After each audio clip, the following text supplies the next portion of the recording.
Black belt first डान ये ले चुके हैं। इस वक्त इनको वेपन यूज करने आते हैं, जूडो करना आता है। बोलने और सुनने की सलाहियतों से महरूम हैदराबाद के ये बहन भाई मार्शल आर्ट सीख कर दुनिया भर में एक अलग पहचान बनाना चाहते हैं। हैदराबाद के इलाके कासमाबाद के रिहायशी 14 साला मोहम्मद अली और 22 साला महानूर कुव्वत गोयाई और समाज से महरूम है, लेकिन दोनों बहन भाई अपनी हिम्मत, लगन और जज्बे के साथ मार्शल आर्ट के मुख्तलिफ दाव पेच सीख कर दुनिया भर में एक नई मिसाल कायम करना चाहते हैं। मोहम्मद अली और महानूर को ट्रेनिंग देने वाली महक मुगल ने बताया कि माशरे में खुसूसी बच्चों को कमजोर और हसास समझा जाता है, लेकिन इन दोनों बहन भाई ने ब्लैक बेल्ट हासिल करके न सिर्फ अपना दिफा करना सीख लिया है, बल्कि जिंदगी में कुछ कर दिखाने के लिए पुरअज़म हैं। नॉर्मली आम इंसान सुन रहा है, बोल रहा है, रिएक्ट कर रहा है, उसको ये समझ है दुनिया की वो चालाकियाँ, वो सारी नॉर्मल थॉट्स उसमें होती हैं कि आया ये जो मेरे सामने खड़ा है ये मेरे लिए कितना सिंसियर है, अच्छी सोच रख रहा है, ये मेरे साथ मिलकर हंस रहा है या मुझ पर हंस रहा है। पर इन बच्चों में ये चीज़ नहीं होती,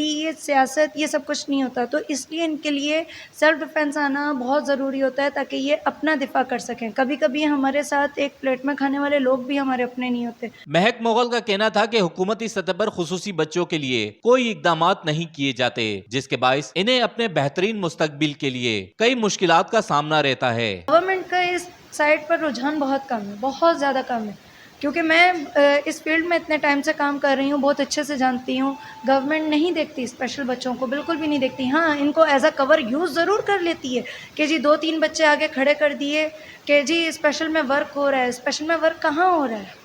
वो वर्क नजर क्यों नहीं आ रहा? मोहम्मद अली और महानूर मार्शल आर्ट के शोबे में नुमाया मकाम हासिल करके अब तक कई मेडल्स और ट्रॉफियां अपने नाम कर चुके हैं और इस वक्त जापान कराटे एसोसिएशन पाकिस्तान से तरबियत हासिल कर रहे हैं, जहां वो गैर मुल्की ट्रेनर की निगरानी में कराटे के जदीद दाव पेच सीखने के लिए कोशा हैं। रेहान गनी, पासपान न्यूज, हैदराबाद।